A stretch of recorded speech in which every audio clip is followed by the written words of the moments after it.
ನಮಸ್ತೆ. ಆಟಿ ತಿಂಗಳು ಇವಾಗ ಆಲ್ರೆಡಿ ಸ್ಟಾರ್ಟ್ ಆಗಿದೆ. ಆಯುರ್ವೇದದ ಪ್ರಕಾರ ಪ್ರತಿ ಋತುವಿಗೂ ಕೂಡ ನಮ್ಮ ಆಹಾರ ವಿಹಾರಗಳನ್ನ ಬದಲಾಯಿಸಬೇಕು ಅಂತ ಆಯುರ್ವೇದ ತುಂಬ ಪ್ರಾಮುಖ್ಯತೆಯನ್ನು ಕೊಡುತ್ತೆ. ಈ ಋತುಚರ್ಯ ಅಂತಲೇ ಒಂದು ಕಾನ್ಸೆಪ್ಟೇ ಆಯುರ್ವೇದದಲ್ಲಿದೆ. ಸೊ ಎವ್ರಿ ಸೀಸನ್ ಬರೋಕ್ಕಿಂತ ಮುಂಚೆ ಬಂದ ಮೇಲೂ ಕೂಡ ಆ ಋತುವಿಗೆ ಅನುಗುಣವಾಗಿ ನಮ್ಮ ಆಹಾರ ವಿಹಾರಗಳನ್ನ ಬದಲಾಯಿಸಬೇಕು ಅಂತ. ಸೊ ಇದೇನು ದೊಡ್ಡ ರಾಕೆಟ್ ಸೈನ್ಸ್ ಅಲ್ಲ, ನಮ್ಮ ಪೂರ್ವಜರು ಆಲ್ರೆಡಿ ಇದನ್ನೆಲ್ಲ ಫಾಲೋ ಮಾಡ್ಕೊಂಡು ಬಂದಿದ್ದಾರೆ. ಸೊ ಕೊಡಗಲ್ಲಿ ನೋಡೋದಾದರೆ ಎಸ್ಪೆಷಲಿ ಆಟಿ ತಿಂಗಳಲ್ಲಿ ನಾವು ಪತ್ರೊಡೆ ಅಂದರೆ ಕೆಸುವಿನ ಸೊಪ್ಪು ಇರ್ಬೋದು, ಏಡಿಗಳು, ಆಮೇಲೆ ಮದ್ದಿನ ಗಂಜಿ ಅಥವಾ ಮದ್ದಿನ ಪಾಯಸ, ಈ ಥರದ್ದೆಲ್ಲ ನಾವು ಆಲ್ರೆಡಿ ನಮಗೆ ಗೊತ್ತಿರುವಂಥದ್ದೇ. ಸೊ ಇವತ್ತು ನಾನು ಏಡಿ ಅಥವಾ ನಮ್ಮ ಆಯುರ್ವೇದದಲ್ಲಿ ಅಥವಾ ಸಂಸ್ಕೃತದಲ್ಲಿ ಹೇಳೋದಾದರೆ ಕರ್ಕಾಟಕ ಅಂತ ಹೇಳ್ತೀವಿ, ಅದ್ರ ಬಗ್ಗೆ ಒಂದು ಚಿಕ್ಕ ಮಾಹಿತಿಯನ್ನು ಕೊಡ್ತೀನಿ.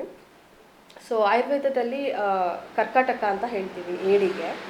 ಸೊ ಅದರದ್ದು ಸ್ವಭಾವ ಅಂದರೆ ಆಯುರ್ವೇದದಲ್ಲಿ ಯಾವುದೇ ಆಹಾರ ತಗೊಳ್ಳುವಾಗಲೂ ಕೂಡ ಅದು ನಮ್ಮ ಶರೀರಕ್ಕೆ ಉಷ್ಣನೋ ಶೀತನೋ ಯಾವ ರೀತಿ ಪ್ರಭಾವ ಬೀರುತ್ತೆ ಅಂತ ನಾವು ಫಸ್ಟ್ ನೋಡ್ತೀವಿ.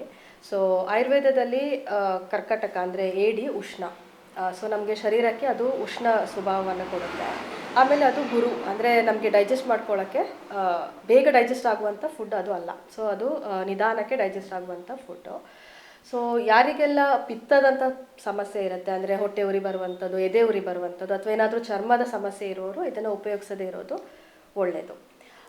ಬೆನಿಫಿಟ್ಸ್ ಏನು ಅಂತ ನೋಡೋದಾದರೆ, ಇದು ವಾತದೋಷ ಇರುವವರಿಗೆ ಅಂದರೆ ವಾಯುವಿನ ಸಮಸ್ಯೆ ಅಂತ ನಾವು ಏನು ಹೇಳ್ತೀವಿ ಅವರಿಗೆ ಇದು ತುಂಬ ಲಾಭದಾಯಕ ಆಗಿರುತ್ತೆ. ಆದರೆ ಗಂಟುಗಳ ನೋವಿರ್ಬೋದು, ನರದ ಸಮಸ್ಯೆ, ನರದ ನೋವುಗಳು ಅಥವಾ ಈ ಪ್ಯಾಲ್ಸಿ ಅಂತ ಏನು ಹೇಳ್ತೀವಿ ಅದರಲ್ಲೆಲ್ಲ ಇದರ ಉಪಯೋಗ ತುಂಬ ಇದೆ ಆಯುರ್ವೇದದಲ್ಲಿ. ಮಾಡರ್ನ್ ಸೈನ್ಸ್ ಪ್ರಕಾರ ನೋಡೋದಾದರೆ ಇದರಲ್ಲಿ ಅತಿ ಹೆಚ್ಚು ಪ್ರೋಟೀನ್ ಅಂಶ ಇರುತ್ತೆ. ಸೊ ಲೀನ್ ಪ್ರೋಟೀನ್ ಅಂತ ಏನು ಹೇಳ್ತೀವಿ ಅದು ಹೆಚ್ಚಿರುತ್ತೆ. ಒಮೆಗಾ 3 ಫ್ಯಾಟಿ ಆ್ಯಸಿಡ್ಸ್ ಹೆಚ್ಚಿರುತ್ತೆ, ವಿಟಮಿನ್ಸ್ ಇರುತ್ತೆ, ಅದ್ರ ಜೊತೆಗೆ ಕ್ಯಾಲ್ಶಿಯಂ ಮತ್ತು ಜಿಂಕ್ ಅಂಶಗಳು ಅದರಲ್ಲಿ ಹೆಚ್ಚಿರುತ್ತೆ. ಸೊ ಎಲ್ಲರೂ ಕೂಡ ಇದನ್ನು ಉಪಯೋಗಿಸ್ಬೋದು. ನಾನ್ ವೆಜಿಟೇರಿಯನ್ಸ್ ಯಾರು ಇರ್ತಾರೆ ಆರಾಮಾಗಿ ಉಪಯೋಗಿಸ್ಬೋದು. ಮೆಡಿಸಿನಲ್ ಯೂಸ್ ಆಯುರ್ವೇದದಲ್ಲಿ ಏನಿದೆ ಅಂತ ಹೇಳಿದರೆ, ಇದರಿಂದ ನಾವು ಒಂದು ಎಣ್ಣೆನ ತಯಾರಿಸ್ತೀವಿ, ಅದನ್ನು ಕರ್ಕಾಟಕ ತೈಲ ಅಂತ ಹೇಳ್ತೀವಿ. ಸೊ ಇದನ್ನು ಯಾರೆಲ್ಲ ಬಲ ಇಲ್ಲದಂಥ ಮಾಂಸಖಂಡಗಳಲ್ಲಿ ಯಾವಾಗ ಬಲ ಇರೋದಿಲ್ಲ ಅಥವಾ ಗಂಟುಗಳಲ್ಲಿ ಏನು ನೋವುಗಳೇನೋ ಕಾಣಿಸ್ಕೊಂಡಾಗ ನಾವು ಯೂಶ್ವಲಿ ಇದನ್ನು ಅಭ್ಯಂಗ ಅಥವಾ ಮಸಾಜ್ ಮಾಡಲಿಕ್ಕೆ ಅದನ್ನು ಉಪಯೋಗಿಸ್ತೀವಿ. ಅದ್ರ ಜೊತೆಗೆ ಈ ನಾಟಿ ಔಷಧಿಲಿ ಕೂಡ ಇದರದ್ದು ಉಪಯೋಗ ತುಂಬ ಇದೆ. ಅಂದರೆ ಕಷಾಯಗಳನ್ನೆಲ್ಲ ಮಾಡ್ತೀವಿ ಇದರಲ್ಲಿ. ಈ ಏನಂದ್ರೆ ಈ ಗದ್ದೆಗಳಲ್ಲಿ ಸಿಗುವಂಥ ಚಿಕ್ಕ ಏಡಿಗಳೇನಿರುತ್ತೆ ಅದನ್ನು ಅವರು ಜಜ್ಜಿ ಒಂದು ಕಷಾಯ ರೀತಿ ಮಾಡಿ ಈ ದಮ್ಮು ಕಾಯಿಲೆ ಇರುವವರಲ್ಲಿ, ಅತಿಯಾಗಿ ಕೆಮ್ಮು ಇರುವವರಲ್ಲಿ, ಕೆಲವು ಥರದ ಹುಣ್ಣುಗಳಲ್ಲೆಲ್ಲ ಇದನ್ನು ಉಪಯೋಗಿಸ್ತಾರೆ. ಇದು ನಮ್ಮ ಕೊಡಗಿನಲ್ಲಿ ಮಾತ್ರ ಅಲ್ಲ, ಈವನ್ ನೇಟಿವ್ ಅಮೇರಿಕನ್ ಮೆಡಿಸಿನ್ಸಲ್ಲಿ ಕೂಡ ಶ್ರೀಲಂಕಾದಲ್ಲಿ ಎಲ್ಲ ಕಡೆ ಇದರದ್ದು ಉಪಯೋಗ ನಾವು ಸಾಮಾನ್ಯವಾಗಿ ನೋಡ್ಬೋದು. ಯಾರು ಇದನ್ನು ಉಪಯೋಗಿಸ್ಬಾರ್ದು ಅಂತ ನೋಡೋದಾದರೆ, ಕೆಲವರಲ್ಲಿ ಇದು ಅಲರ್ಜಿ ಉಂಟು ಮಾಡುತ್ತೆ. ಸೊ ಕ್ರ್ಯಾಬ್ ಅಲರ್ಜಿ ಆಗುವವರು ಕೆಲವರು ಇರ್ತಾರೆ. ಸೊ ಅಂಥವರು ಇದನ್ನು ಉಪಯೋಗಿಸ್ಬಾರ್ದು.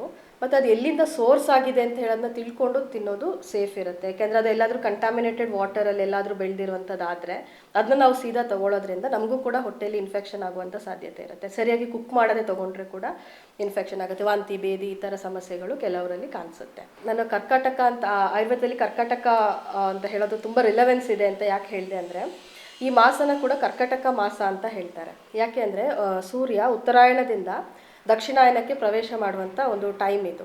ಸೊ ಯೂಶ್ವಲಿ ಈ ಟೈಮಲ್ಲಿ ಎಲ್ಲರಿಗೂ ಇಮ್ಯುನಿಟಿ ಕೂಡ ಲೋ ಇರುತ್ತೆ, ಶರೀರದಲ್ಲೂ ಬಲ ಕಡಿಮೆ ಇರುತ್ತೆ, ಜೀರ್ಣಶಕ್ತಿ ಕೂಡ ಸ್ವಲ್ಪ ಏರುಪೇರಾಗುವಂಥ ಸಾಧ್ಯತೆ ಇರುತ್ತೆ. ಸೊ ಹಾಗಾಗಿನೇ ನಾವು ಈ ಋತುಚರ್ಯ ಫಾಲೋ ಮಾಡಿ ನಮ್ಮ ಫುಡ್ಡನ್ನೆಲ್ಲ ನಾವು ಬದಲಾಯಿಸ್ಕೊಳ್ಳುವಂಥದ್ದನ್ನ ಹೇಳೋದು. ಸೊ ನಾವೀಗ ಏಡಿ ಬಗ್ಗೆ ಮಾತಾಡ್ತಿರೋದ್ರಿಂದ ನಮ್ಮ ಸೆಲ್ಫ್ ಅವೇರ್ನೆಸ್ ನಮಗಿರಬೇಕು. ಏಡಿ ಒಳ್ಳೆಯದೇ, ಸೊ ನಮ್ಮ ಬಾಡಿಗೆ ಅದು ಒಳ್ಳೆಯದಾ ಇಲ್ವಾ ಅಂತ ಹೇಳೋ ಒಂದು ಅವೇರ್ನೆಸ್ಸಲ್ಲಿ ಅದನ್ನು ಉಪಯೋಗಿಸೋದು ಸೇಫ್ ಅಂತ ಹೇಳ್ಬೋದು.